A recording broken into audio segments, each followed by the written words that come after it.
Hey, hockey fans, welcome to the 7-Eleven Overtime Podcast. I'm your host, Gino Reda. There are so many great players who played the great game of hockey over the past few decades. Players who made an impact not only on their teammates and fans, but on the sport of hockey itself. The 7-Eleven Overtime Podcast takes great pride in catching up with some of these players, sharing their stories, and finding out what they're up to today. On this week's show, we're joined by a former #1 NHL Entry Draft Pick who played 21 seasons in the league, became the Dallas Stars captain, and then became the all-time goal and points leader of American-born players in NHL history, Stanley Cup champion, Hockey Hall of Fame inductee, widely regarded as one of the greatest U.S.-born players to ever lace on skates in the NHL. We're talking about Mike Modano. Mike, great to see you. It's going to be great to catch up with you, my friend. Yeah, thanks, Gino.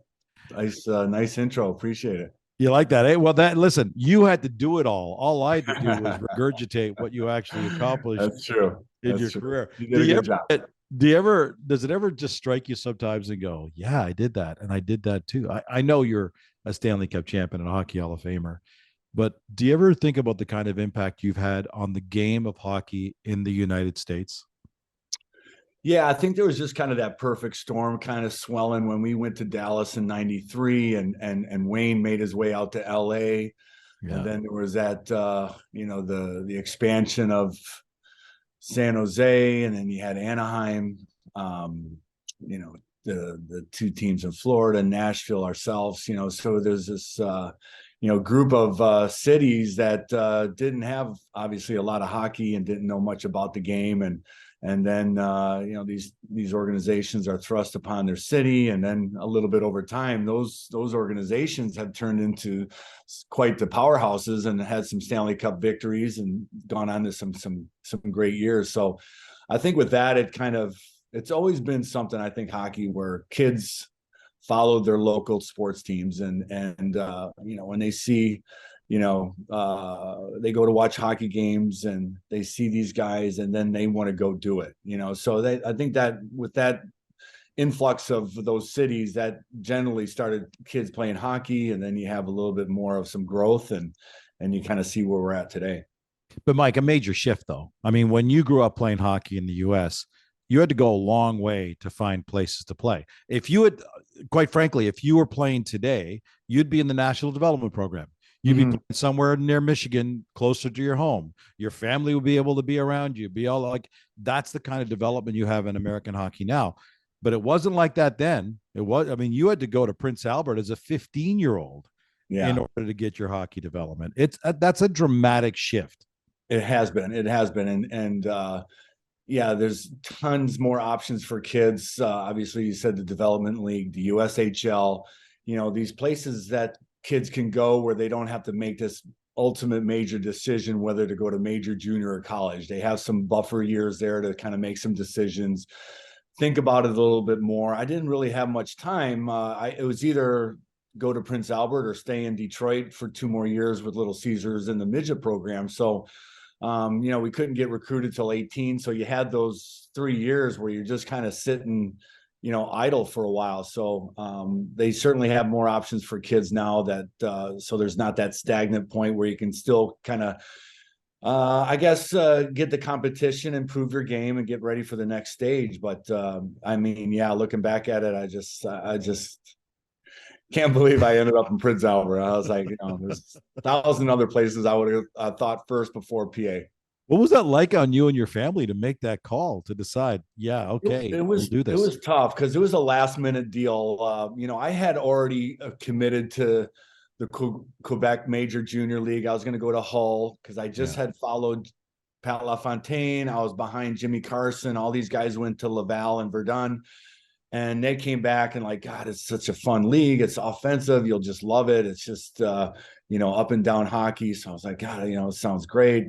So there was a last minute shift in Hull's decision as far as the draft's concerned. So I was kind of left out of that. So 2 weeks later, Rick Wilson called me and just said, hey, we'd love to have you just come up for the weekend, see the town. I'll take you around. That took 5 minutes, but ultimately I just fell in love with the place. I ended up staying my summers up there, and it just became a great community. I think it it made me appreciate the game of hockey, just seeing the response that Canadians have for the game, and a small town, Canadian town like PA, and their response to, I mean, hockey's their life up there. So it gave me a whole different appreciation for the game.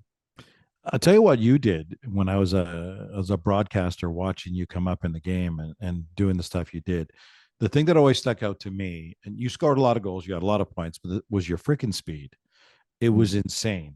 I remember Billy Guerin once said, I don't know if Mike actually does something about cutting his jerseys in a special way, because he always looks like he's wearing a cape out there. Like he must be doing something.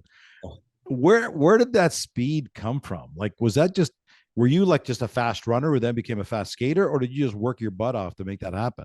What's funny is I'm a terrible sprinter on the track. I'm like, I would run all summer long. That makes no sense, Mike. We do a lot of wind sprints, but this linear movement here, I can't pump the legs quick enough. But as soon as they start going out this way, you kind of implement a few more different muscles than just the hamstring and hip flexors. So I don't really know what it was, but I was a real choppy kind of wide stride guy when I was in Bantams in my first year of pretty close to midget, and took a speed skating or power skating in the summer. And this lady kind of taught me how to bring my stride in to kind of really pull it in and then do this number as opposed to this.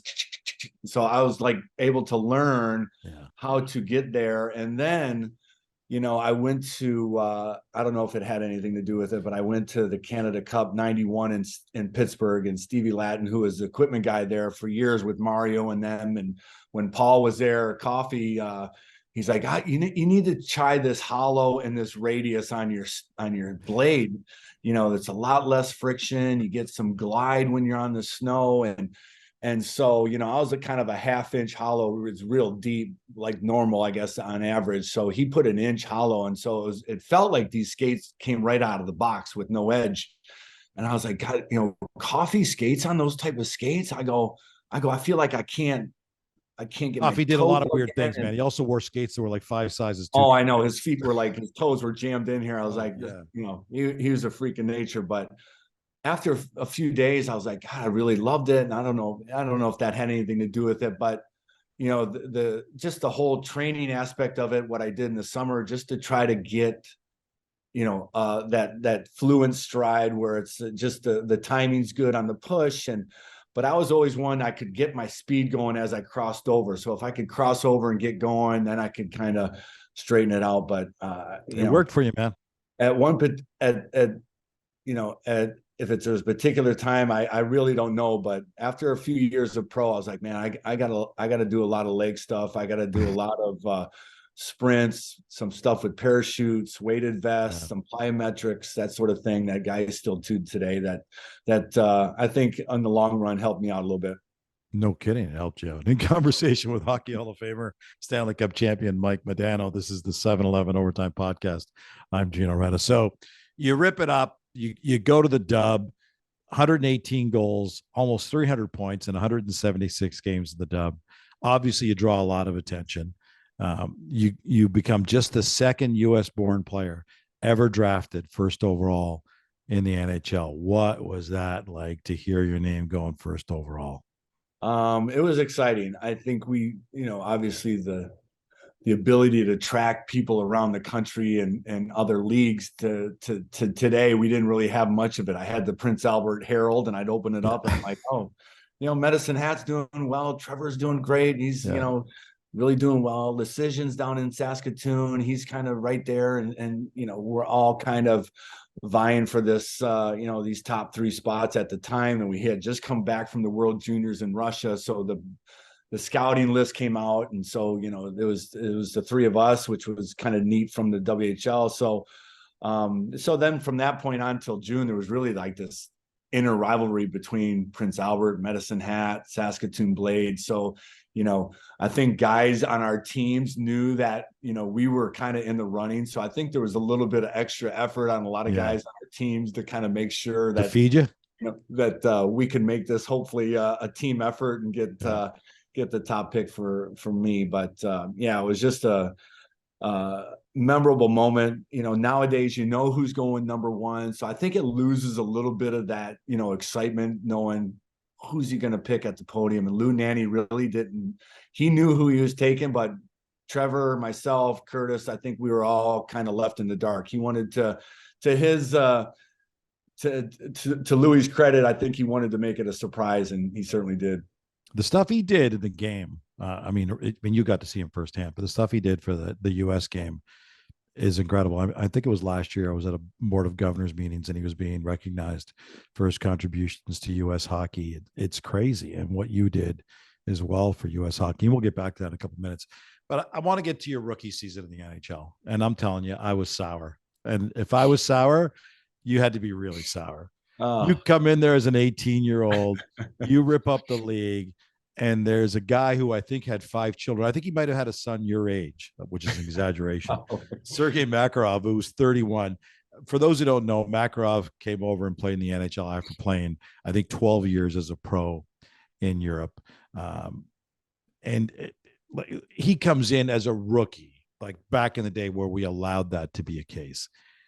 How pissed were you about the fact that you're going for NHL Rookie of the Year, competing with a guy who's 31 years old? I still think about it to this day. I don't blame you. That was brutal. It was one of those scenarios. Like, I was like, of all the times Makarov could have came over and played, he comes over my rookie year and had the year that he had in Calgary, and they had quite a team too. They had a phenomenal team, the Flames. But, I think my name will always be written to the Calder Trophy that I was the one that Gary caused to change the rule. Yeah, they had to change the NHL rule. That tells you how bad it was. They should backdate it and say, hey, it was a mistake. We'll fix this. Yeah, that would be nice. Take that back after 30 years. That would be nice, Gary. But it's still like, because you see these young guys and you see Makar and Sider, and you're like, man, I was like, that collar should have been mine. Should have been. Absolutely, it should have been. No doubt about it. So now you're playing for the Dallas Stars, and you're playing for another Hockey Hall of Famer, Bob Gainey, who. So you're an offensive-minded machine playing for himself and Jacques Lemaire and a couple of other guys who may be considered the all-time most defensive-minded coaches in NHL history. What was that like to try to fit into that system? It took a while. I didn't realize there was that much structure to defense and offense in the NHL. I just wanted, I just felt like from Prince Albert into Minnesota, it's just going to flow. It's going to be this kind of gradual, flow into the NHL, and you'll just pick up where you left off in Prince Albert. Yeah. But there's growing periods and growing pains, and guys are bigger, faster. The goalies are much better. So there was this. But you weren't allowed to do what you did best. Like, they drafted you for a reason because there's something you could do, and then all of a sudden said, "Yeah, we drafted you for that, but listen, do you mind adjusting to this?" That made no sense. So there was about, it took, Bob got there my second year. We went to the finals that second year in Minnesota, but it probably wasn't for another 4 or 5 years until probably between, Doug Jarvis, Rick Wilson, Bob Gainey, Ken Hitchcock, all these guys. Was that the shift? Was Hitch the shift? Because when Hitch took over, all of a sudden you went from, I don't know, playing like 18 minutes a game to 25 minutes a game. Was that the shift? He got in there in 96 because I hadn't killed a penalty till then. Yeah. So now he's like, okay, you and Yuri Lettinen are going to pair off. You're going to kill penalties. We need you to be better at faceoffs because we want to put you in different scenarios late in the game and periods. And, so there was a little bit more responsibility that came with it. But I think killing penalties kind of gave me the best idea of how to play defense in your own zone, because you have to really – a lot of stop and start, you face the puck, get your stick in the shooting lanes, the passing lanes. So that kind of flowed into my 5-on-5 hockey game. And then, there's no guaranteed on your results. I mean, you're trusting some coaching staff, and you're trusting Bob Gainey, who's obviously his history speaks for itself. And, so you have to bite your lip and there's a reason, there's going to be a great outcome from this. I felt, and they felt so, and it ultimately did. I felt more rewarded about my game as opposed just to being offensive than I had impact on the game, face-offs or killing a penalty. Those pride things that you took pride in felt a lot better than me than scoring. Which makes sense. So then with that comes success for the team. You guys end up winning back-to-back President's trophies, and now you're in the Cup final in 1999. You're game 2 in the Cup final in 1999. You want to share with our audience what happened to you in that game? The injury? Yeah, not much of a, just an innocent little play. I think Warner kind of stepped up on me at just inside our blue line or their blue line. And, he just kind of got me, just bent the thumb back a little bit and just kind of felt a little sting and kind of felt, a little bit, sore at the time. I went off, got some x-rays, and we ended up winning game 2 late with one of Hully's goals. And, so we were kind of told it was broken. And so we talked about it, and they're like, well, we have a day off, day and a half before our game. And which is Buffalo, usually the time frame to heal a broken bone is a day, right? Yeah. One day, you're good to go. 24 hours, you're good to go. So woke up the next day. I figured I'd go to the rink. We'd kind of, take a peek at it and kind of see where we're at. And, so then at that point we started experimenting. Our doctors showed up. We kind of gave it some numbing stuff, and we try to makeshift a cast to kind of protect it a little bit. And that felt not bad in practice. I was like, it's not bad. It was my the thing was, it was my top hand. So at least my bottom hand was kind of, it was still free and I can maneuver it. The right hand just sits on there, and you can just, you can kind of adapt with that. But we're like, oh my God, I just, it's the Cup final, man. I'm too far for to kind of sit out for now. So we're like, okay, we're gonna do this. And so we just kind of kept it numb, and it felt fine once the adrenaline's going and you get in the game and you're like, man, we're a couple games away from winning this thing. And I was like, oh, it had to have been a broken leg for me to stay out of those games. No kidding. And it didn't keep you out. That Holly will be happy about that, because you're involved in a couple of great moments from him. Game 6, Cup final, you're in triple OT. Walk us through what happens there. Well, Holly hadn't probably had a shift up until then. He had blown his MCL out. So if there was a game 7, he was probably done. I think Hitch asked him if he could skate, and he's like, I can't move. I can't do anything. I think he took a shift early in the first overtime and then just, couldn't do it. And then that shift he scored was, I think, his second shift in all the overtimes. And so I bug him too. That puck was in his legs too, and he just kind of turned as I was kind of trying to drag it out of his feet and put it over Hasek. So he blocked me from my own my glory I would have had. So, but I was 2 feet away from it, seeing it go in. I didn't care at that point who scored. I just wanted that thing over with and be done. And at that point, I was just like total relief and just this overwhelming feeling of emotions, and just knowing you've been here from the start and you went through all this to get to this point. And, there was a method to the madness, and here we are now, and we're able to really soak it all in. What's that like, celebrating on the ice, the Cup win, when it's all over, it's all done, and kind of all that stuff comes into your head all at once? Is it memories, or are you just completely lost in the moment? There's flashes of it that happen, and then I still have to this day, but I knew there was just total exhaustion. I was just hanging on guys. I was crying like I was, 4 years old. I was just weeping. No one knew what to say or what to do to me. Hitch is like trying to stop me, console me, and just trying to, snap me out of it. Everybody's like, come on, control, get it together. I was like, I can't do it.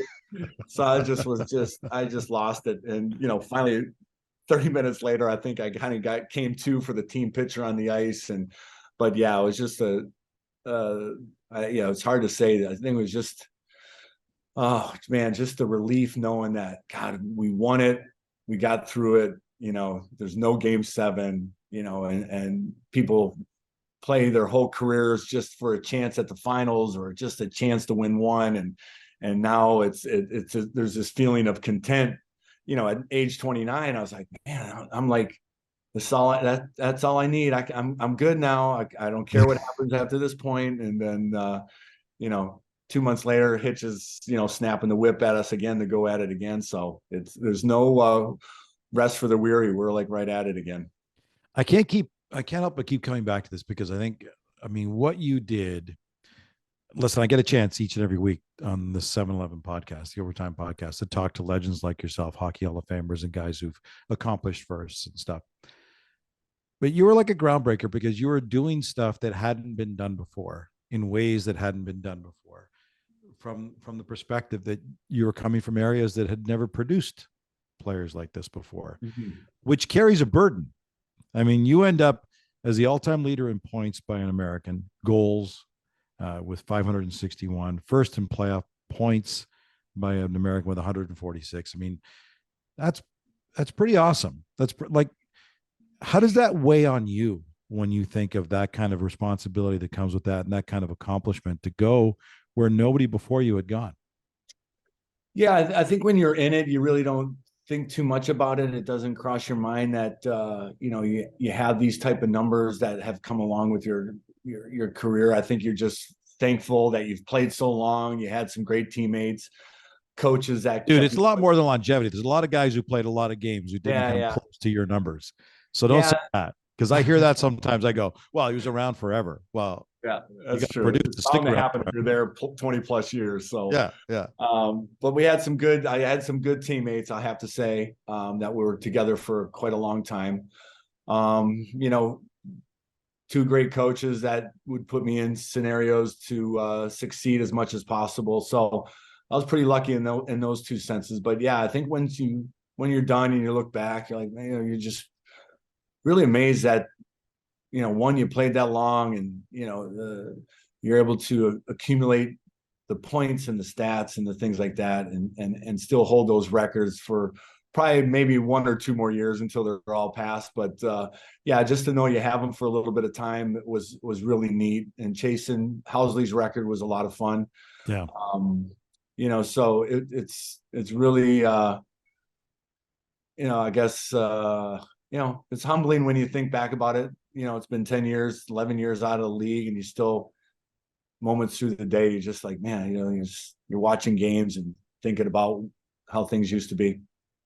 In conversation with Mike Modano, Hockey Hall of Famer, Stanley Cup champion. This is the 7-Eleven Overtime podcast. I'm Gino Reda. Did you really get a call from a U.S. president? Was that true? Was that a legit story? That's a legit story. We had just got done with San Jose. I think we stayed over that night. Or we flew to Phoenix. We had a short flight, and our PR guys came back and said, hey, we need you, there's a call coming in the morning. We just need you to take this call. And they wouldn't tell me what it was. So, I think how did they not tell you that? I know. They're like, just take this phone call. Your phone starts ringing at 10 a.m. Pick it up. I was like, oh, so 10 a.m. comes, and, operator on Air Force One said, come on, that's the first word you heard? Operator? This is the operator on Air Force One? This is the operator from Air Force One. Can we like to patch you through to President Bush? And so I was like, oh, that was pretty neat. So, and then, being in Dallas, George lives there. I see him a lot. I see him at George. You guys are on first name basis. Yeah, we're on first name now. Nice. So we've come a long way. So we played a lot. We played a little bit of golf together in Dallas when we both retired, and so it was certainly very cool getting a call from the airplane. Okay, is it just me, or was that the all-time mic drop? Bush and I, former President Bush and I, well, we play a little golf together, Did you ever in your wildest imagination think as a little kid growing up in Michigan that one day you'd be playing golf with a former president? Not at all. Not at all. That's hilarious. It was great. So he became a big hockey fan over the years, followed us quite a bit in Dallas. So we're glad to have him around so much as he was. Speaking of the U.S., you wore the U.S. colors on the ice with great pride at, I think, 3 World Championships, 2 World Cups. You guys won gold in one of those, and 3 Olympic Games, including a silver in Salt Lake. Are there certain moments where you got to throw the jersey on for Team USA that stand out above the rest? Um, Probably the two that I remember is that were really good. The gold medal game in Salt Lake against Canada, and then the game 3 against Canada in Montreal Forum for the World Cup. For the World Cup, I yeah. think those 2 games were just games that you remember being a part of that were just magical games. Just you had I think the World Cup probably more so because you had every probably great player that Canada and the US had ever had on those 2 rosters at one time. So, I mean, you just go through who Canada had, and we had no right being in that tournament or those best of 3s with them. And certainly after losing game 1 in Philly, then having to win 2 games in a row in Montreal, we were just we were up against a tough task, but it was quite an accomplishment. We still can't believe we pulled it off. And some guys had some phenomenal series. Nonetheless, Mike Richter and Brian Leach and those guys played phenomenal hockey for those 3 games. But and then the gold medal game, we felt we had a good chance there. And Mario played in that one and had a really good game. Paul Correa had a great game. Brodeur played phenomenal. So those 2 games were some exciting games. You and I have known each other for a lot of years. I've been really fortunate enough to cover your career throughout the years. There have been some moments where I go, okay, I don't understand what's going on here. What we talked about it when Gainey was handling you the way he was, and I didn't understand that. And but one of the all-time classic moments where I just go, what was he thinking? Was Mike Babcock when you ended up your career with the Red Wings. And I'm sure this is a sore spot, but I got to ask you about this because people want to hear. You signed a 1-year deal because you wanted to finish your career with the Wings close to home. Mm-hmm. Now you're at the end of the year. You're sitting on 1,499 games. Only 21 games in NHL history have played 1,500. You're 1 game away. And Mike Babcock's got an opportunity to use you in a game where it really doesn't matter. It's a nothing game. Like there's no downside to it whatsoever. And he makes you a healthy scratch. What was that like? Like that must have I'm speechless, man. I think it created such a bad taste in my mouth about the game that it probably was one of those things that made me just not want to be playing anymore. I think it just took excitement, all the years and hard work and everything that we've done to play so long and be a part of the game and improve the game, the fabric of it. It was you did all of that. Yeah, it just was kind of washed away in an instance. So I just had I feel it was just one that thing forced me to retire. I just couldn't muster up any more motivation after that. I had gotten hurt around Thanksgiving. I had a laceration to my wrist, so I missed a long time of the season, but I felt up until that Thanksgiving game in Columbus that I was probably in the best shape in a long time. Chris Draper, Dan Cleary, these guys work hard. Dad Soup, these guys work hard so much off the ice. They train, they do extra. I mean, it was amazing. We'd get up early in the morning and go train at a gym, then go down to the Joe for practice.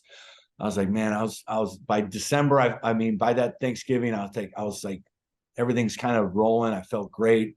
Really had some excitement. Then the injury happened. So when you're laid up for 10, 12 weeks in Detroit in the middle of the winter and it gets dark at 3 p.m., it kind of can chip away at your soul. So it's a long, harsh winter. And then I felt like I kind of was doing the math on the schedule. So I figured if I came back, I'd have a moment towards the end of that schedule to hit 1,500. So that was really hard to swallow. And it's still, when you see those stats across the line on your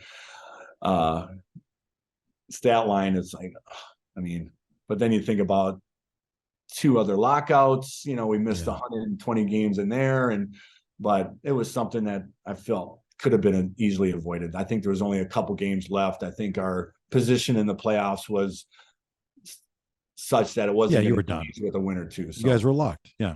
it was a tough. It was a tough.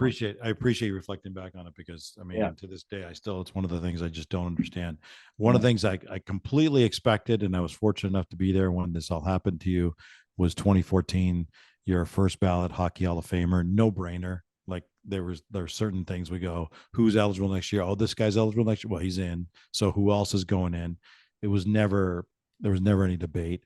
What was it like when you got the call? Like you had to know what was coming, but now you get the call to confirm it. I think part of you thinks it is coming, but there's always a little part of you that, until you get the call officially to kind of give you that invite into the hall, that you don't really know. I think, and I knew that the timing was coming, that, that early July that you get that call, and I just went past my third year being retired. So, seeing the 416, I don't have many 416s that don't have a name to it, or a media person to it, or a player. But and then it was JD. So it was an amazing call, and Lanny was on. And nice to get it from JD, given his involvement with USA Hockey. Yeah, JD was great. I was very happy that he was able to be the guy that called me, and that was one of those wow moments. And that was, again, where you're like, okay, on top of the Stanley Cup, this is total contentment. This is the cherry on top for sure. I should point out, as well as your contributions to U.S. hockey, which there've been many, and you're getting a call from the president. Now you're golfing with the president, Mr. Big Shot. That tells you a lot there. You also, because you chose to, not because you needed to, did a lot of charity work with at-risk kids. Mm-hmm. How did you pick at-risk kids in particular, and what has that meant to you? Well, we got paired up with a charity in Dallas called Jonathan's Place, and it was a home on Gaston Avenue, just outside of downtown, that housed about 10 kids that were maybe newborns to 10-year-olds that were like just at risk at home, taken out of a destructive home, physically, mentally, drug related, those sort of things. It was the only place in the Metroplex that did newborns. Usually social services come up and they take them somewhere else, but that must be gut wrenching. It is. This lady started this place, and the first boy she ever took in that was about 1 year old was Jonathan. So she named this place Jonathan's Place. I got to know her and got the facility, and then Boone Pickens and myself got involved, and we started building some cottages out in Garland, east of town. And then I think we house now about 70 or 80 kids out there. So that's awesome. It was something that just like, wow, it was a unique timing of it, just to meet her and meet Jonathan and that whole thing. I was like, man, I was surprised that there wasn't anything that was of bigger residency or something to do this sort of thing. And so that was kind of a really a no-brainer. And then we got into Wounded Warriors. You see those guys come home and they don't have much. They're having a hard time making ends meet. They got kids and families, so we got involved with them. And then I'm a big dog guy. I think you can see mine laying there. I can see your guy right behind you. For those watching, I got a couple of golden, so I was a big dog guy. So we kind of hit all avenues. So those three were very very close to the heart. I know you like to golf. You like to golf with former presidents. You've made that pretty clear.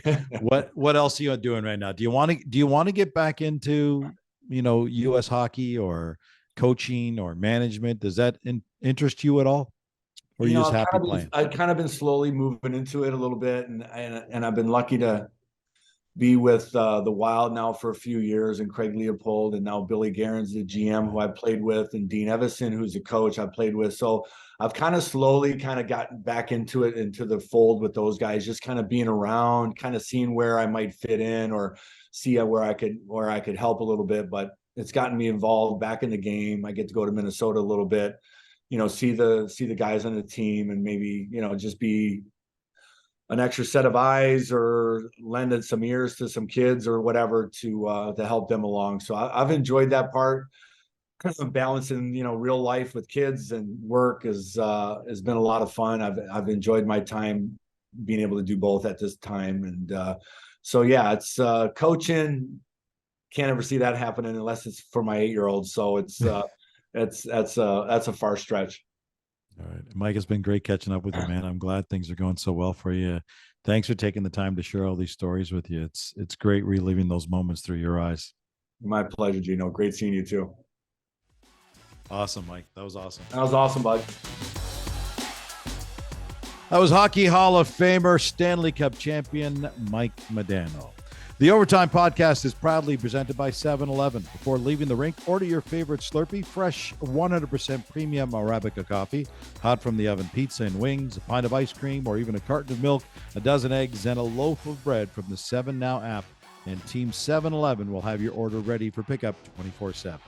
If you missed any parts of the show, don't worry. Visit our website at overtimepodcast.ca, where you can both listen and subscribe to future shows. 7-Eleven's Overtime Podcast can be found on the iHeartRadio app, Spotify, iTunes Podcasts, or at any of your favorite podcast platforms.